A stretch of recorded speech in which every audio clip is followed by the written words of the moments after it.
Let's get started. So the year was 2019, and I had just been hired to for an HVAC business that was about $1 million in revenue to double it regularly, meaning year over year on a shoestring budget in a market of only about 70,000 people. And that was the entire county we served. We didn't have much of a budget for paid ads, no room for mistakes. So I did what any scrappy operator would do. Oh, I apologize. My camera's turning off. My marketing team's going to yell at me. Give me 1 second, guys.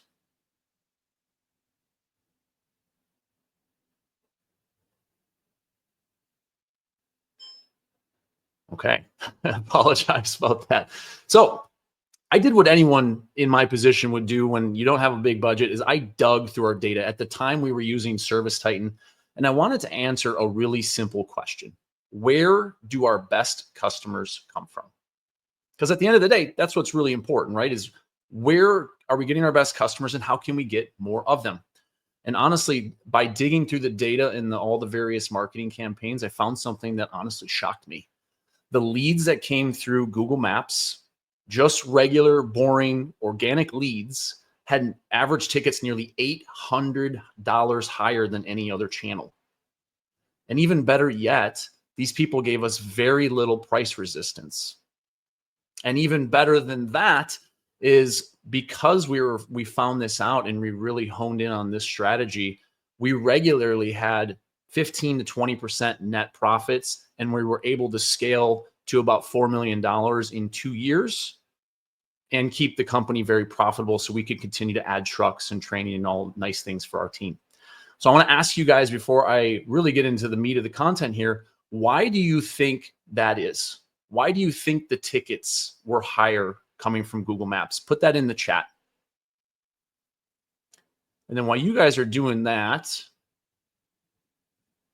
I'm going to go ahead and continue. And apologize. My team is going to be in the comments section, so I'm not going to be looking at all the comments. We will have time for questions at the end.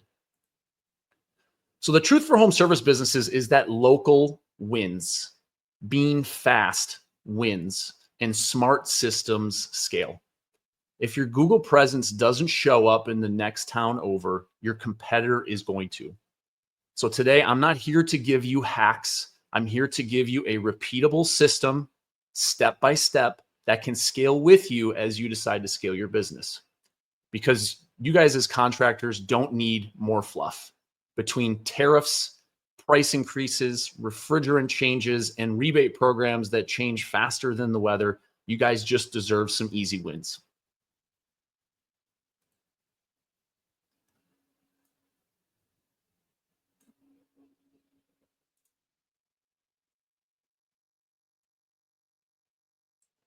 All right. So the reason that those Google Maps leads converted better, had higher tickets and less price or less resistance from the homeowner is very simple. People trust what they find themselves. Think about this when you go to, let's say, Costco.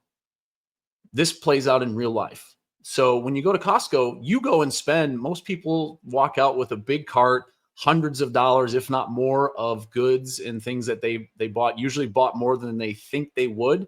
But as soon as we get past the checkout and we head towards the door where they check the receipts, we ignore the salespeople selling services like they had a disease or like they're contagious. We literally do one of these, we walk right by and we don't even pay attention to them. It's because we want to buy as consumers, and your homeowners are no different, but we don't want to be sold. We want it to be our decision that we chose your company to do business with. So when you show up right in search, not just in your hometown, but every city you serve, you win trust, clicks, and more book jobs. And today I'm going to show you exactly how to do that without breaking Google's rules and setting up shady PO boxes, which most of you guys probably should know at this point are not with Google's guidelines. So here's what we're going to cover today. Why one Google business profile isn't enough anymore and why it's costing you business. How to set up and verify additional listings the right way, how to manage and optimize them without getting suspended, which companies or who should be adding a second GBP listing, why multi-trade companies absolutely need more than one Google Business Profile listing. And there were several of you in the comments I saw already that do multiple trades. This is going to be really important for you. And then common issues that I see when you have multiple listings and something either isn't getting done right, or in how you can avoid those issues. So for those of you that don't know me, I'm Joshua Crouch. I've worn nearly every hat in the HVAC world: CSR, technician, branch manager, operations manager, comfort advisor, you name it. Before starting Relentless Digital, I ran marketing and operations for contracting companies just like yours. So when I say I get how hard it is to rank outside your backyard, I have actually lived that frustration. So what changed for me wasn't more ads or a bigger budget. It was learning how to strategically scale Google Business Profiles the right way. And that's what I'm going to share with you today. So if this is you and you always feel like there's almost like a wall when you go to the next town over and you can't rank, drop me in the comments so we can see how many people are struggling with this, because this struggle is something that we hear from contractors a lot. And I'm curious if it's happened for you.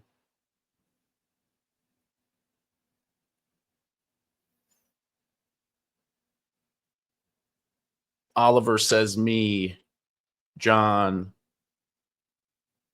Laura, Jerry, Melinda, Jason. So a lot of people. And that's obviously that's why you guys are here, right? So that was kind of a leading question. I knew the answer to that one.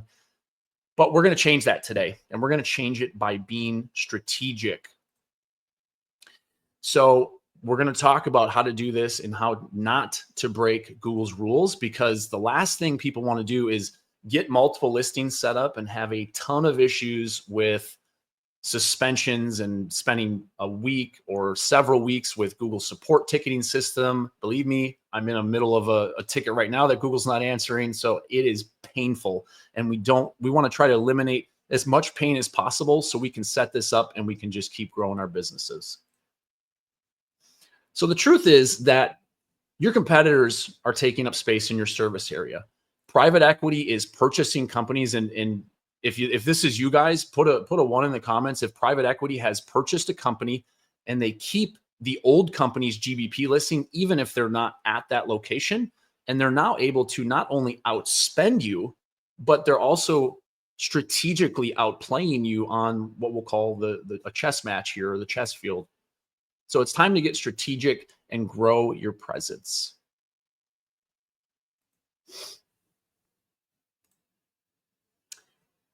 So when we talk about Google Business Profile setup, there's really some things that we want to do ahead of time.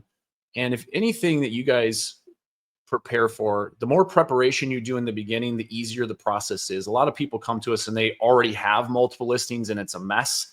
They're either too close together, or they have a lot of service area business listings, meaning they have their home, a technician's home, a friend's home, their other, an acquaintance's home, and they have all of these service area business listings. Like we had a plumber as a client who had 5 of these, not one legitimate physical office, but 5 service area business listings, and it was an absolute nightmare to manage.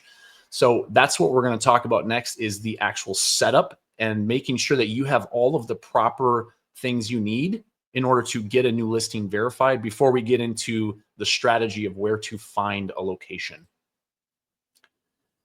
So if you understand how to set it up and manage it, it consistently will generate leads. And I will also share with you guys some stories and case studies along the way for other clients that we have done this with over the years. So why is 1 GBP no longer enough? Because back 5 years ago when we started Relentless Digital, we could rank for quite a large service area. And the problem is Google's had updates through the years where they've tightened their proximity filters or their distance filters, because they want to deliver super local results when people are typing in near me searches. And near me searches, and this isn't part of the slide, but near me searches have expanded tremendously. A lot of people use near me searches. If you ever have access to your Google Search Council or your marketing company, ask them. I can promise you that most of you guys, near me searches are probably 5 or 6 of the top 10 search terms. So people don't, a lot of you guys search like AC repair city, plumbing city. A lot of people don't use the city name anymore because they know Google knows where they're at. Our devices all are logged into the internet and the IP address and Google Maps. They know exactly where you're at and where you're trying to search for that. So even if you just type in AC repair without near me or a city, you're gonna get local results to wherever you are sitting right now. So talked about Google, they have prioritized proximity over reach. I use the analogy of a rubber band. So our job as marketers and your marketing team or your internal team, our job is to try to expand how we rank on Google Maps and get as far out as we can. Google is they're shrinking that rubber band through proximity filters. And if you really think about it from a business decision, Google makes most of their money from advertising. So if they shrink your local presence, your organic presence enough, you have to pay for more local service ads. You have to pay for more Google ads, or you have to go somewhere else and spend more money. So our way of combating this is really to be smart and strategic in being in the markets that make the most sense for us. And that rubber band effect, now we do have some clients that rank further than 8 miles away, but typically in a semi-competitive market, you're only going to be able to rank about 5 to 8 miles away from your location. So this gets into the old adage of when back before all the digital stuff came about, one of the most important adages in business was location, location, location. And you guys have probably heard that at some point in your life. What that means now is your digital location. Are you by where your customers are or where the right customers are? Because if your location is downtown in a big city and it's not the right clients for you, you are going to struggle to grow and get the right customers because they're just not the right customers around the proximity of your building. Every new GBP is a new ranking opportunity, and you're only going to rank for one trade no matter how hard you try, unless you are in a very rural area and don't have a lot of competition. And this is where I mentioned the multi-trade companies. This is going to be important for you as we get further down in this presentation today. So as I mentioned, we're going to talk about how to set these up without getting suspended, because if you're like me, getting Google Business Profile suspensions are literally probably the reason I lost all of my hair because it is painful. It takes a lot of time, a lot of patience, and a lot of times you're just kind of feels like you're literally speaking to the wall that's right behind me and nobody's talking back to you. It's kind of you're just shouting into the void, help me, help me, help me, and Google just doesn't care. At least it feels that way. So what's great about the way you have to verify Google Business Profile listings now is video verification has leveled the playing field. Back, and I don't know if you guys have dealt with this or if some of you guys have been in business longer, of 3 to 5 years ago, spam on the Google Business Profile on their listings was rampant. There was all kinds of people setting up hundreds or thousands of listings using postcards, because postcards are really easy to get access to. You literally set up your GBP, got a postcard, you were done. And it was super simple. But the problem is, just like anything, people game the system and they figure out a way to maximize it for their own benefit. So marketing companies were actually setting up fake Google Business Profile listings, and then they were reselling the leads. So they would get the call in to a call center, and then they would disperse those leads to whoever their local connection was. So you would call ABC Heating, but it would actually go to XYZ Heating, and which is not a great user experience for the homeowner and is very shady. But that's why Google moved to video verification. But video verification is a pain in the butt because there are certain things that you have to make sure that you set up properly in order to pass video verification.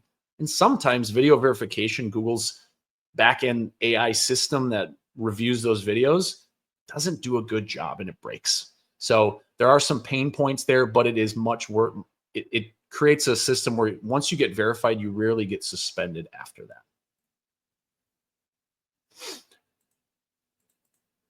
So here's some key rules before we get into the verification. And I'm going to have a resource for you guys to download, swipe, and deploy which is going to walk you through step by step, because we're not going to have enough time on today's presentation to walk through all of those steps, but you guys will be able to swipe and deploy that and save it for later. So the key rules that you need to remember is that you must either serve customers at your address or be a true service area business. You cannot use virtual offices or PO boxes. Now, there are people out there that say that they can get them approved, and I have seen ways to get those approved, and I get that there is a lot of benefit to trying to do this. One, it's much cheaper than getting a small office space. But in my experience, these listings, it's very easy for me to tell that, like, if you go look up the address for one of these virtual offices and you see 10 or 20 other businesses with the exact same address on page 1 of Google, that is not very difficult for their system to figure out. So whenever they tighten their filters or make an update, you're going to be at risk for suspension, which again is very painful. And then we want to be consistent with using our name, address, and phone number, which you guys probably already know. So I'm actually going to skip forward here. So this is, excuse me. Hang on, why is there we go. Sorry, my thing was open in a new tab. I think my team actually put a link on those things. So this is the downloadable swipe file for video verification. This is going to lead you to our resources page. We have other downloadable resources for Apple Maps, outbound text communication, marketing automation, and a whole bunch of other things. So feel free. We have a Google Business Profile optimization checklist in there as well, which is super thorough. Download as many of those as you want. I think the only thing we ask for is your email. So if you don't want to get emails from us, just unsubscribe after you get it. But this is something I would absolutely keep on hand, download it, save it somewhere. So that way, if and when you go ahead and get a second or third listing, you have this handy and you know exactly what you need to do in order to get set up properly.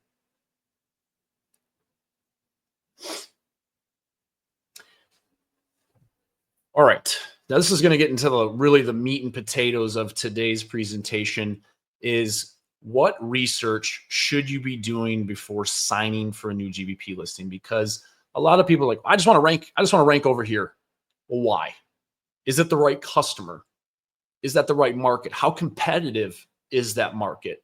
And then, of course, with the research, we have tools at our disposal that can make this really easy and fast for us. And a lot of this is what our team does for our existing clients, is we help them with this research, and we have a whole SOP internally that we use. And I'm going to give you guys some of that information, but I'm also going to give you guys some other prompts and things that you guys can use in ChatGPT to also help you speed up this process a little bit. So when we want to grow, there's several things that we need in order to make this work. One, and this is, I'll call this my opinion, but most marketers that have gone through and tried service area business listings or some other very shady kind of ways of getting a listing, physical office remains by far the safest and best long-term way to do this. Now, this does not mean you need to buy a building, get a huge warehouse. You need an office that somebody could work out of. So that could look like 100, 150, 200 square foot office in, those buildings where they have like a bunch of dentists and lawyers and things like that. In a building like that would work just fine. So you don't need to go spend $2,000 a month. If you're in California, you're probably on the hook for at least $2,000 if you're going to get an office space. So keep that in mind. California just doesn't have a whole lot of cheap office space, but you want to get a physical office. You also are going to need some sort of way to get reviews to multiple listings. With that, that means you're going to need the review volume to support having multiple listings. This is a key one, because a lot of times people come to us and they might have 50 or 70 reviews on their main profile, been in business 3 to 4 years, and then they want to add a second listing right away. And they want to do that so they can expand their business and grow. But the problem is, if you don't have the review volume to support a second, third, fourth, fifth listing, all you're going to really do is dilute your reviews across those listings. So having a great system in place, which if you guys go to our YouTube channel. One of our more recent videos talks all about how to get more reviews more consistently. Our YouTube channel is called Trades Marketing Mastery. If you guys want to subscribe to that, we're putting out content every single week. You're also going to want to have relevant website pages. I'm going to talk about this a little bit more in depth because as you get more listings, you need to make sure that the website URL that's connected to that Google business profile matches both the primary category and the city that listing is located in. And I'll get into some more details about that soon.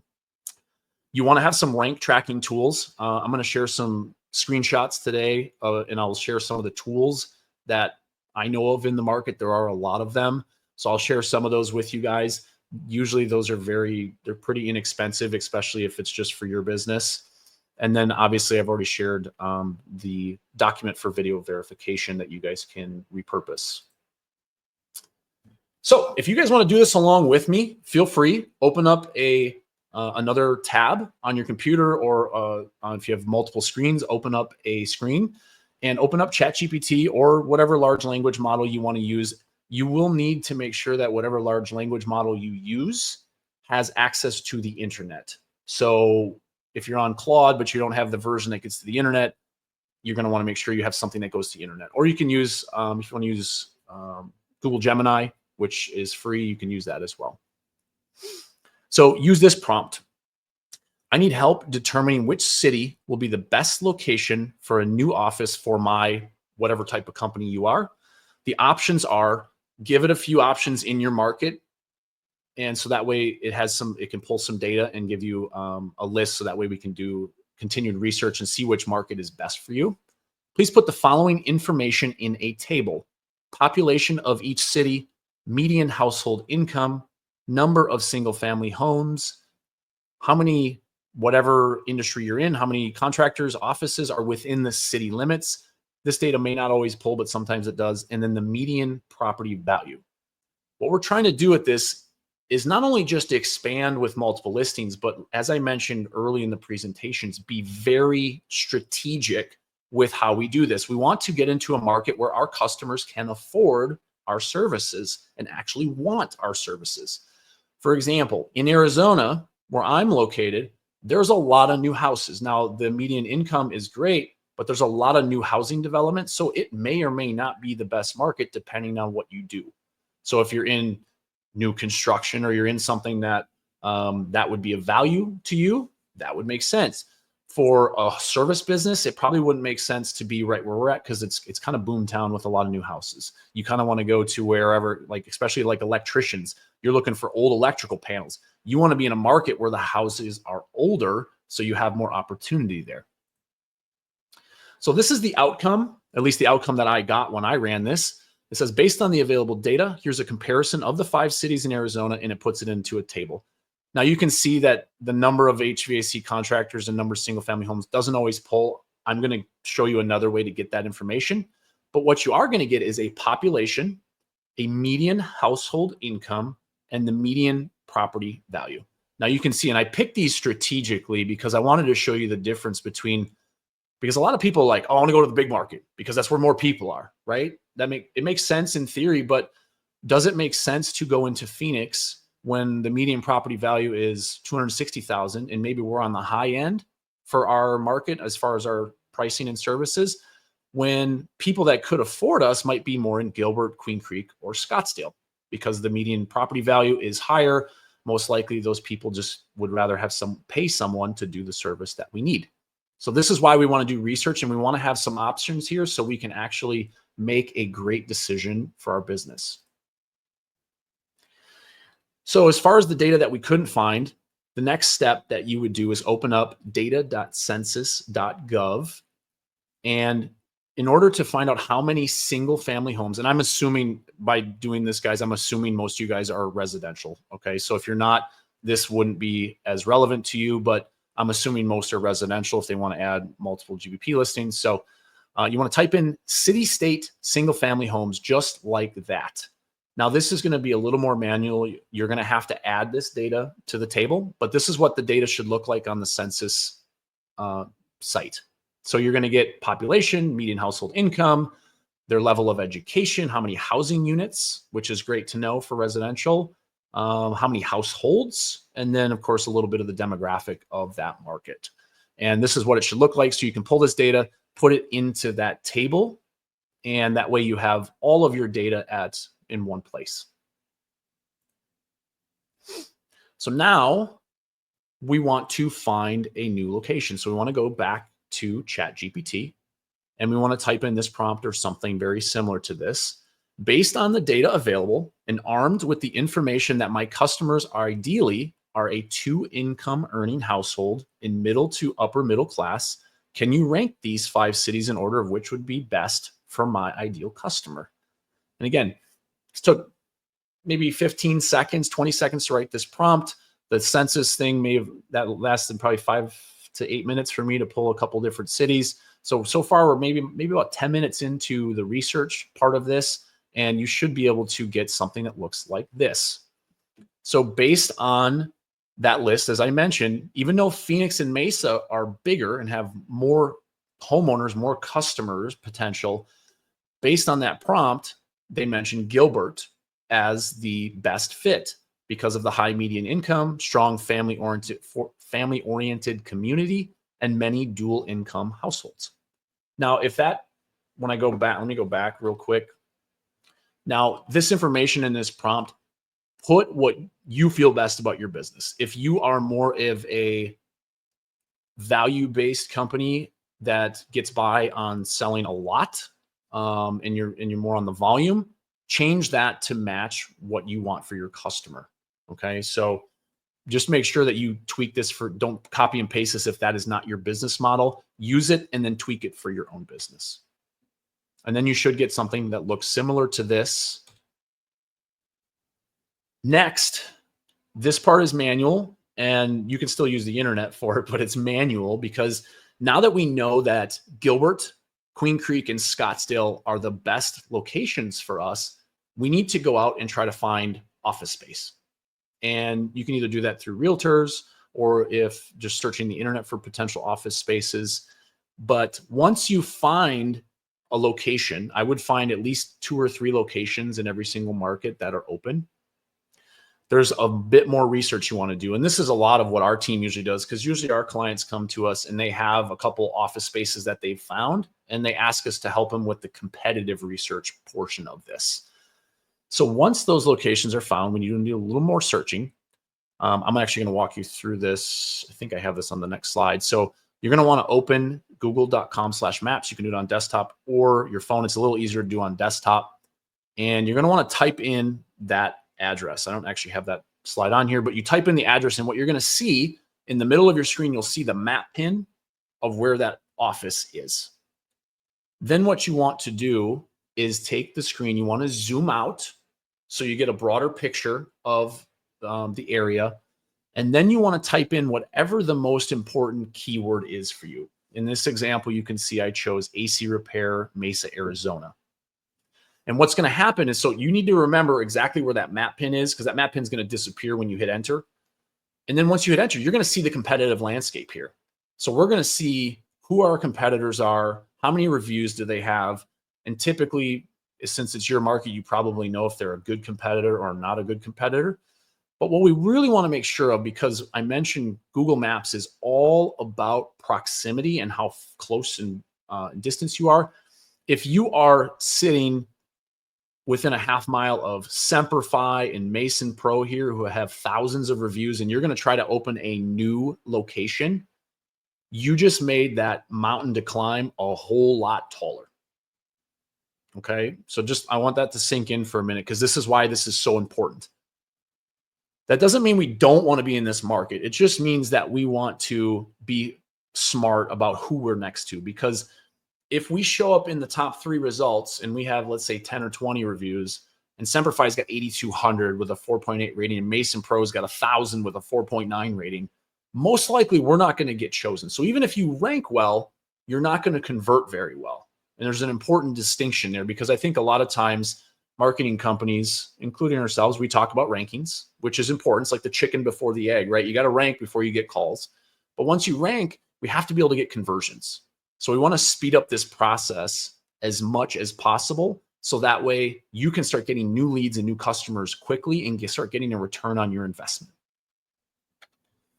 Then what you want to do, once you know the competitive landscape, is you want to, again, remember where that map pin is. And then you just want to type in the city and state of on Google Maps here. And what you'll notice is this red dotted map on the screen. And the red dotted map shows you Google's definition of your city. I actually just had a conversation with a contractor yesterday who's up in Anthem, which is, I don't know, 30, 45 minutes north of Phoenix. His US Postal Service address says he's in Phoenix, but he's nowhere near what's considered the city of Phoenix. We've had this conversation with multiple clients. So it's really important to make sure that you are within the city limits, because one of the top 10 ranking factors that we've seen for Google Business Profiles is, are you within the city limits? So this is why this stuff is so important. And that's why we do this in this order, because we want to find an address. We want to see the competitive landscape, because if that address is in a really bad spot we have way too many big competitors right there, let's just move on. We don't even need to do this step. But if it's not, this is the next step. Make sure that map pin is inside the city limits. So we're working with the algorithm instead of against it. And if you do this right, the question to ask, and we get this question quite a bit, is, can I rank more than one listing in different cities? And obviously, I wouldn't be putting on this webinar if that was not true. So this is actually the company that I used to work at, who is still a client of ours in Wisconsin. This is the second location that we set up. I begged to do this while I was there. He didn't allow me to do it until until he was my client, but we ended up doing it anyways. And we were able to rank in a city about 15 miles south of our existing location. And that's important because this market was one I really wanted to get into. And it was just really hard for us to get into there without being able to spend a lot on paid ads and mailers and try to really brand in that market. Because we had a great presence in our primary market. And this was our way of expanding south. So that way we could get closer to Milwaukee, but not be in Milwaukee. This is their primary listing, which is kind of cut off by Lake Michigan. But you can see you can rank both listings very well if done right. A couple more examples, because I know we got some multi-trade companies in here. This company actually has 3 listings. They're in the Tulsa, Oklahoma area. This is, can't remember if Glenpool's south, or I think it's south of Tulsa, but this is one of their main listings for AC repair. This is their listing that is in Tulsa. And you can see what happens when there's more competitive, like Tulsa's a bigger city. There's more competitive, there's more competition. I can't talk. There's more competition in that area. So it's a little harder to expand the visibility, but we're still able to get, what is that? 3, 4.5, 6, 9, 10.5, almost 12 miles radius in any direction. So, because each of these map pins is about 1.5 miles apart. And then this is their third listing, their newest listing, smaller town. So we're able to rank further. And you can see the smaller town, there's not as much competition. So we're able to rank for a much wider service area there. Now for the multi-trade companies, and I also want to kind of highlight what it looks like in a very competitive market. This is Dallas. I don't know exactly if this is the listing in Dallas because I didn't notate that, but their primary category on this listing is plumber. So that's what the rankings I'm showing. You can see as you get into the heart of Dallas, you got guys like Berkey's and Milestone and some of these companies that are literally $150, $200 million. It becomes very difficult to rank up further away, but they still have a nice, I would say about 6 to 8 mile radius in a very populated area where they rank very well. This is their second listing. This one is an air conditioning listing outside of Dallas Metro. This one is also an air conditioning listing. This one, I believe, is south of Dallas. And then they have another plumbing listing that is near Dallas as well. So they have 2 plumbing listings and 2 air conditioning listings. So Yes, it is absolutely possible to do this and do it well, but there are things, there are a lot of common mistakes that people make.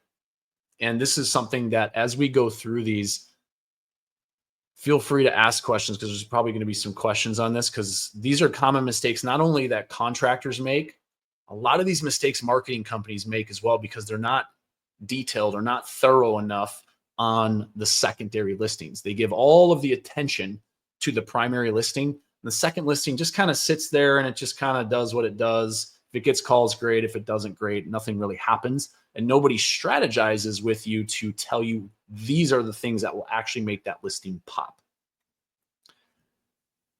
So number one, if you are multi-trade, which several of you said that you were, all listings have the same primary category. Now, if you're let's say you're an HVAC and plumbing company, because that's probably the most common example that we see, and HVAC is 90% of your business and you're just getting plumbing off the ground, I wouldn't recommend having a listing that focuses on plumbing yet. But if it's more like 25 to 30% plumbing and you really want to grow that, then you need a dedicated listing for that trade.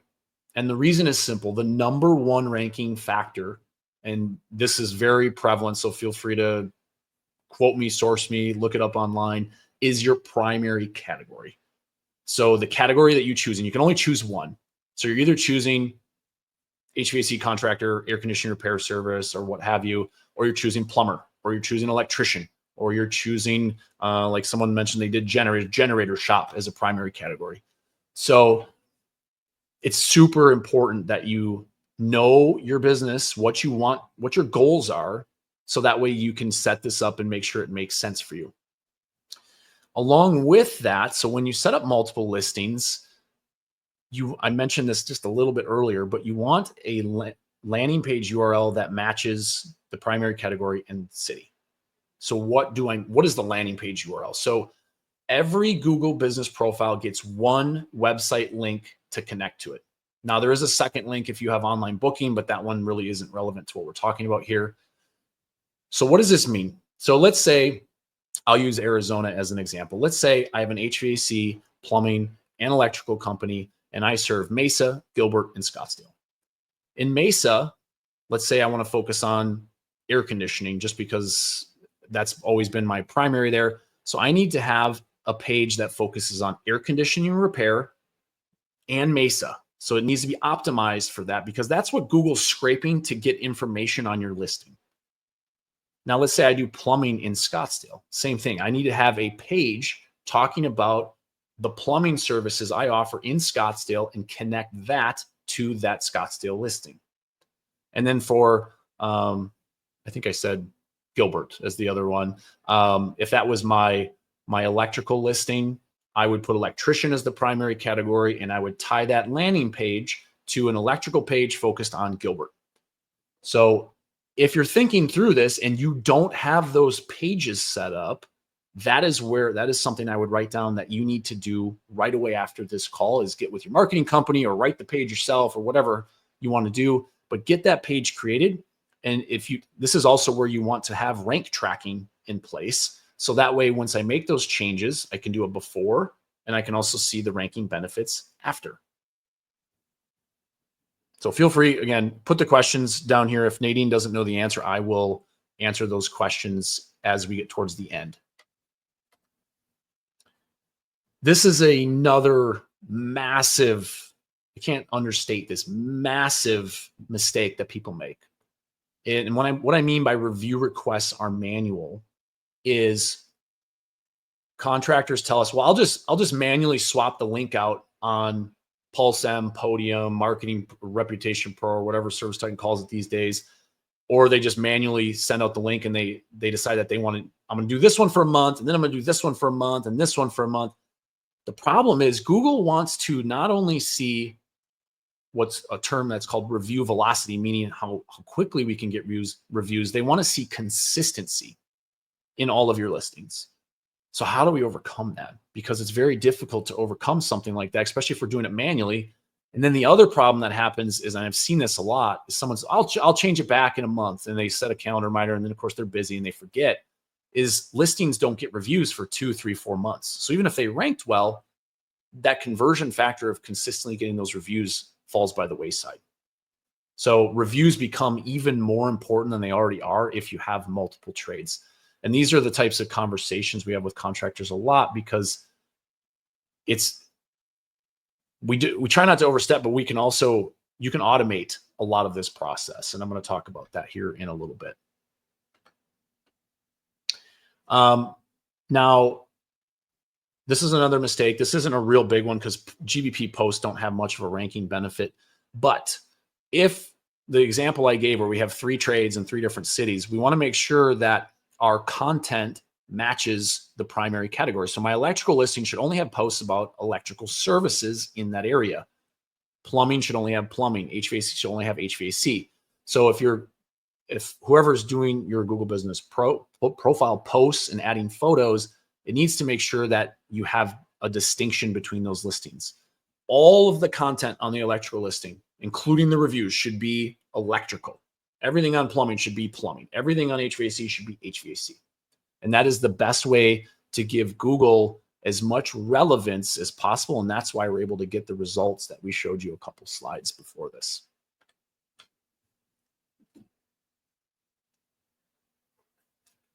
This is another huge mistake. Secondary listings are not treated like primary listings. So what do I mean by that? And what I mean is usually the primary listing where you've been in business for a while has a ton of citations, directories, business profiles, social media profiles connected to it. But when we create a second listing, we don't do any of that. And that's very typical because, one, it's a lot of tedious, monotonous work. It's not that much fun to do. And we don't know which listings are important. So it's just something that falls by the wayside and doesn't get done. And what happens with that is we don't get those backlinks, and Google sources a lot of different places on the internet. And if we don't have the BBB listing or the Yelp listing that says, hey, we literally do business here and here's the information, Google's going to not trust your information as much, which means lower rankings. So it's really important. I will give you guys a list here shortly of some of the best citations and directories to make sure that you have. So you will get an entire list that you can download here shortly.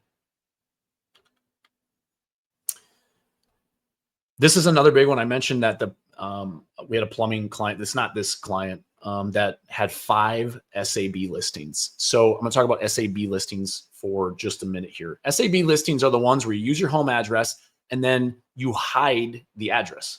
Now, if you have a home address, you have to hide the address. But then this is why we always focus on physical offices as the primary, because this client, we actually did this before they even signed up for us. They had 2 SAB listings. It was their home and their technician's home. And you can kind of see down in this corner here, this is where the technician's home was, I believe. And this was their primary home. So they ranked okay. And they're right outside of Philadelphia. But literally before they even signed the agreement, I told them I need at least one of these listings to have an office. And we do tell clients that often because SAB listings do not rank very well. It's a lot more difficult. And a lot of people are like, I don't know why I can't get more business. I'm better than so-and-so company down the street, but they have an office and you don't. For whatever reason, Google's algorithm prefers, and it's probably just because it's a lot easier to spam home addresses, they prefer physical offices, brick and mortar. So what we did is we told them, before we start working together, you need to get at least one office. So they did that. We got it re-verified. And literally, you can see the dates on this 2 days apart. We hadn't even onboarded them or done any optimization yet. And you can see the jump in their rankings just by doing this one step. So the plea that I'm making is don't use a home address because it doesn't work as well. And you're going to limit the potential you have for that listing. And this is the last big mistake that I see is when people have come to us and they have multiple listings, they have the same phone number on every single listing. And the problem with that is, just like you guys, anything in business, you can't track and measure how well or not well those listings are doing. We even have a lot of people come to us with one listing that has the same phone number on their Google business profile and on their website. And that's a big no-no because you don't understand how well or not well your marketing is working. So this is setting you back from a business owner or manager perspective where you just can't make proper decisions because you're flying blind.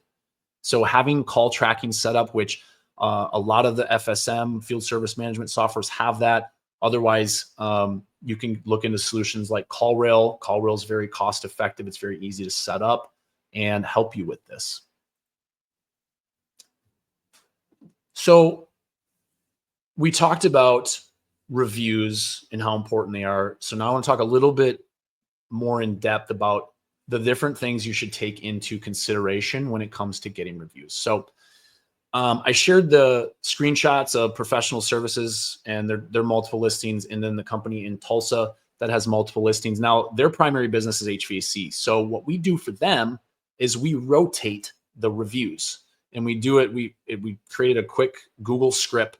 You can probably have ChatGPT create this for you now. We didn't back in the day, but you can probably ask it to create this for you if you want. And what happens is it works like this. So let's say we have 10 jobs for the day. Job 1 the review link goes to listing 1. Job 2 goes to listing 2. Job 3, listing 1. Job 4, listing 2, and so on. So we just rotate those every other job, or if you have 3 listings, every third job, and so on. Now, where it gets a little more delicate and intricate is when you have multiple trades and you have to match up the job type to the listing review link. Okay, so now there are ways to do this inside of Zapier using a filter step. So filter by Zapier, if you guys are familiar with that. If not, I don't know if you guys know this. I have another company called Trade Automation Pros that I run with Tersh Blissett. He's the co-host with me at Service Business Mastery. We have an entire course and community on how to build automation like the ones I'm talking about. And we can also do them for you if you want and you're not a digital marketing client of ours. So if you need that information, just drop it in the comments or reach out to me directly and I'll get you the link to that. But how it works is, so every job that gets completed, we put it through a filter step. And that filter step is looking for the job type that we ran. So if we ran an electrical job, we're going to divert and create a pathway to send the electrical review link. Plumbing, we send to plumbing, HVAC, and so on. So it's a little more intricate as far as the setup, but once it's set up, it just runs and automatically sends the right review list, the right review links to the right listings. And that way, as I mentioned, all of the content that's relevant to that primary category stays with that listing. So that way we don't have plumbing reviews mixed in with electrical listing and so on. Now I mentioned the unique citations for each listing because this is great for your website because now we're going to have multiple backlinks. A backlink is essentially another website pointed back to yours. So these create additional backlinks for your website, which helps with your authority, but it also is going to help create that listing and some authority within that listing. So I mentioned that if you guys want to download this right here, and if you're on a mobile device and can't download it right now, reach out to my team or drop it in the comments and Nadine will get that information to you. But this is an entire list of the main citations. We have hyper local ones. I think we have some industry specific ones on there. So it's really detailed as far as which listings that you should create. Now, some of those are also paid ones like Chamber of Commerce or the Ductless Directory, things like that, where you might have to pay a small fee annually or per month to have a subscription, but that it's worth it because those essentially what we're telling Google is, yes, we operate in this market and yes, we are this type of company. And all of these other places say that we are this type of company.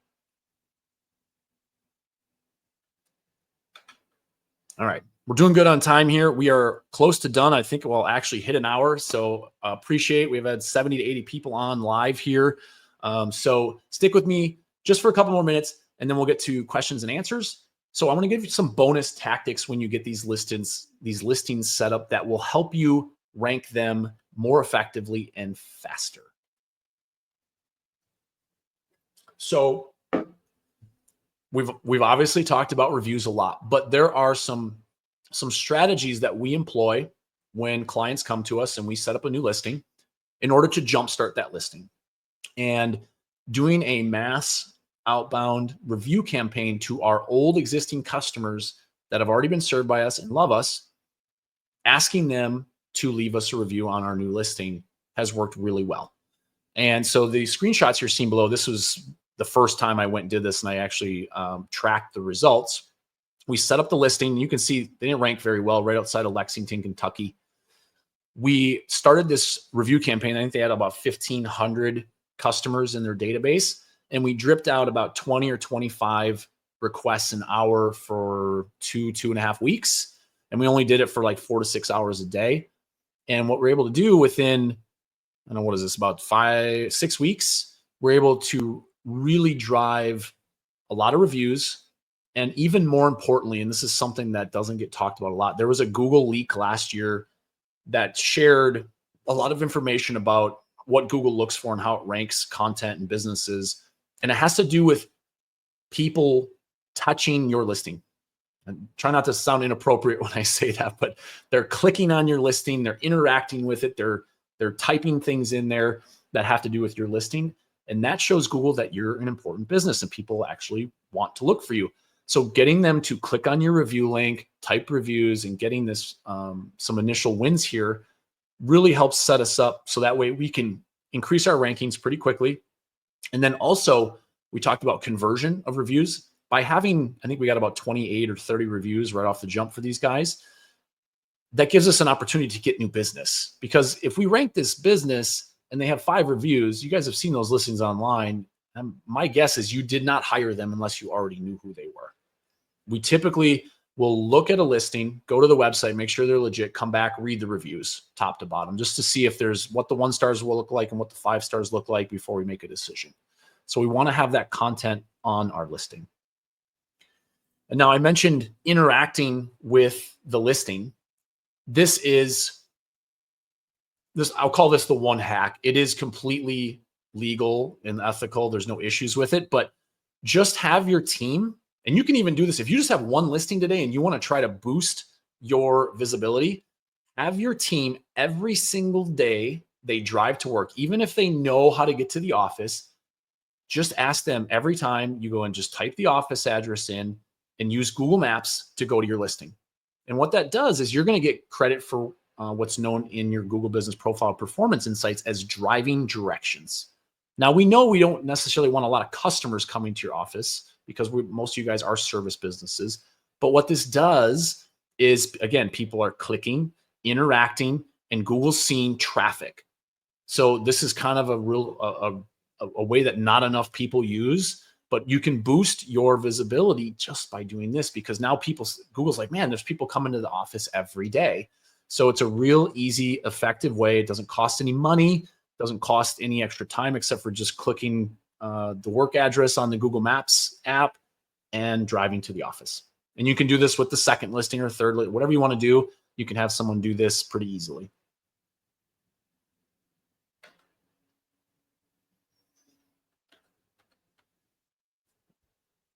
So your service area is a map, and right now your competitors are posting pins in your turf, but you're about to turn those pins into customers with more listings and more leads.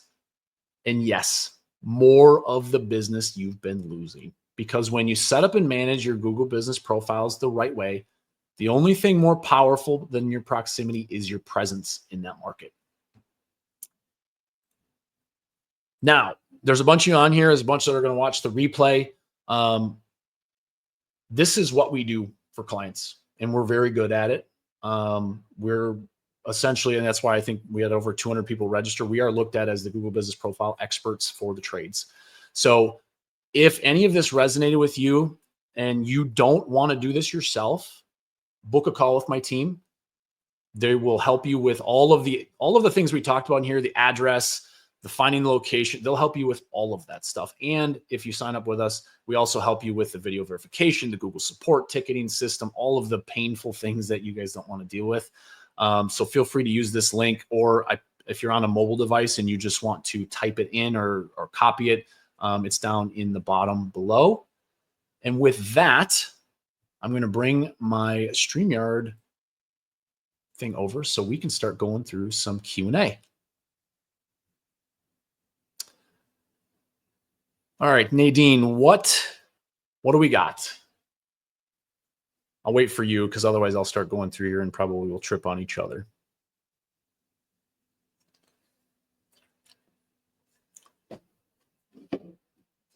All right, we're going to start with John's question regarding the heat maps.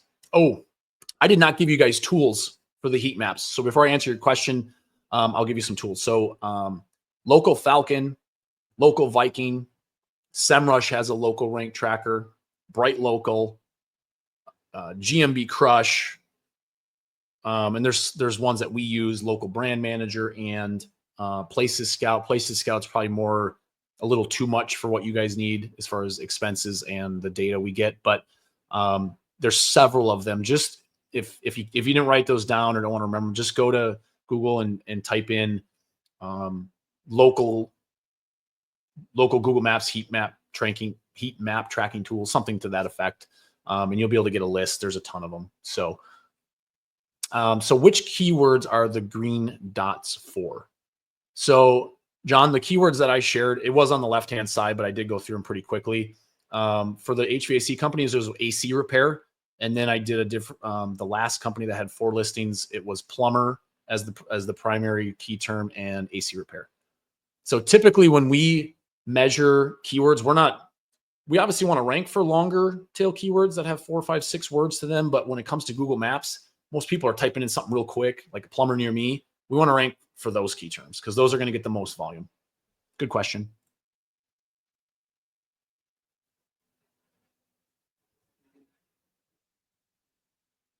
All right. Nadine, I'm going to start going through a few of these because I don't want to waste too much time. So I'm going to go backwards order here. Oh, perfect. Thank you. So question from Ben.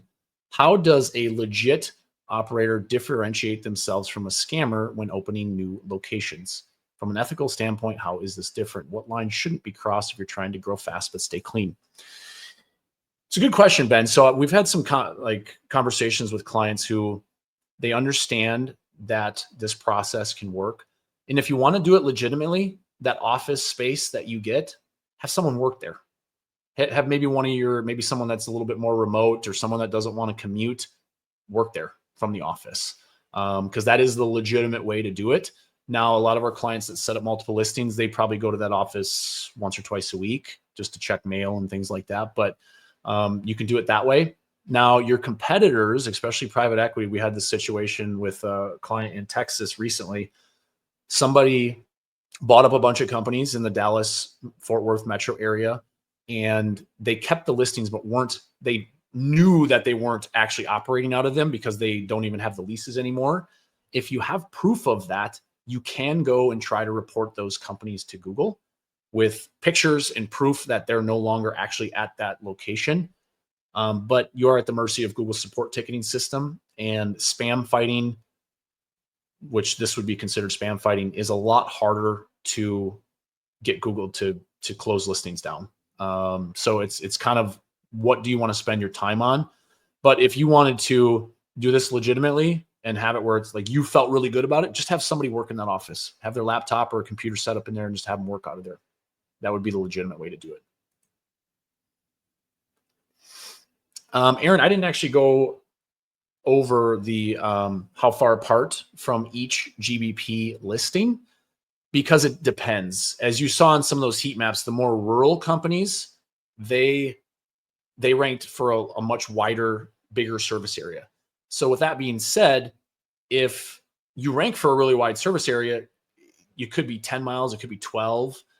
In a competitive market, typically it's 5 to 8, but you want to know how you rank first before you make that decision. And then you also want to make sure, let's say you think you rank okay, there's metrics inside of these tools that some are called visibility score, some are called share of local voice or SOLV. And what those will help you determine is, are you one of the highest ranking companies for your keywords in your market? If you're not, get there first before you expand, because otherwise you're just diluting your reviews and you're trying to go laterally versus deep when it comes to growth.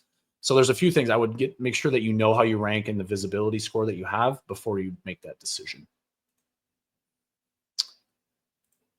Question from Travis. I want to get additional locations on Google, but you verified I would need actual physical addresses to do that, correct? So let me be really clear with this. You do not need physical office addresses to make this work. However, you will have a much better time, an easier time ranking with a physical office than an SAB listing. And something I don't think I mentioned, service area business listings or home addresses get suspended at a far greater rate than physical offices. So there's just a lot more complications. That's why our recommendation is to just get a physical office. It will save you a lot of time and headache in the future. Good question. Natalia mentioned, you mentioned not copying post for your second location. Is it bad to repost photos for just the primary location? So yeah, there's no issues reposting that stuff. Now, if you guys really want to have great photos on your listing, there is a tool that you can use for free. It's called Google Cloud Vision AI.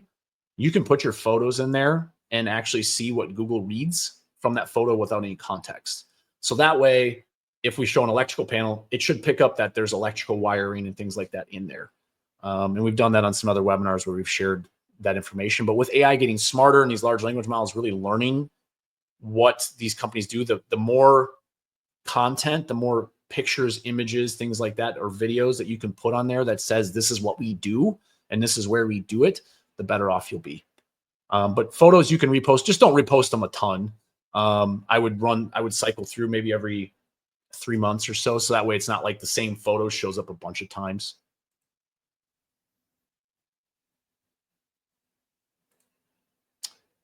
Zach asked, hey, we're getting a virtual office location, but it's a physical location on the 11th floor. We can be on the directory in the lobby and they use an office for our video verification. Is this okay still? We are an expensive city and offices are expensive. So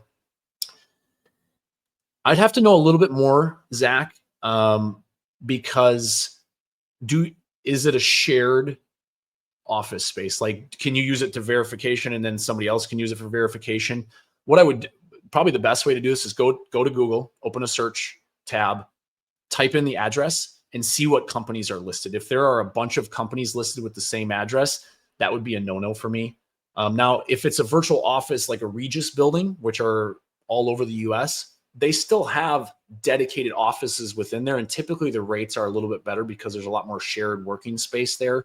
So you can get like WhoHire, who we use for hiring, they're in a Regis building, but they actually have a physical office that is theirs that they work out of. The one thing that you might run into being on the 11th floor is when you do video verification, you get about 2 minutes from being outside showing the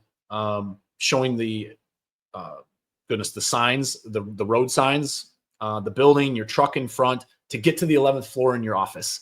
We've had some client in Texas that struggled with this a little bit because the file size of the video was too big and Google kept rejecting it. So some of that's a little challenging, but Google, I know they've made some improvements to their video verification, so you might be okay. But just keep that in mind, as you might have to do it a few times to get it to work, and you may have to walk extremely briskly or run to get to that office building. Cool. I think I saw a few other questions.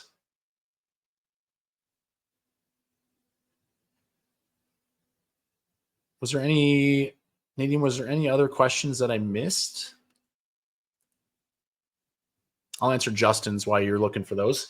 My marketing company currently has my website focused on one town and they handle my current GBP. If I create a second one, would that create any conflict? No. I would just make sure that they have a plan to add a website page that focuses on whatever that primary category is going to be, Justin, and that city. So if that content's not already built on the site, make sure you build that out. And while you're at it, this has nothing to do with Google Business Profiles, but your websites for service area businesses, you really should have a location page for every city anyways. And if you don't, that's something you should talk to them about, because that's something we build from the jump, because it is that important to rank for those near me type searches, is to have those hyperlocal pages. Okay, Zach said there's 3 independent mortgage brokers are present in the building. Zach, if you want to message me separately, I'm happy to look up that address for you and just give some insight in what I see. So feel free to send that my way. You can do it through Facebook Messenger or email.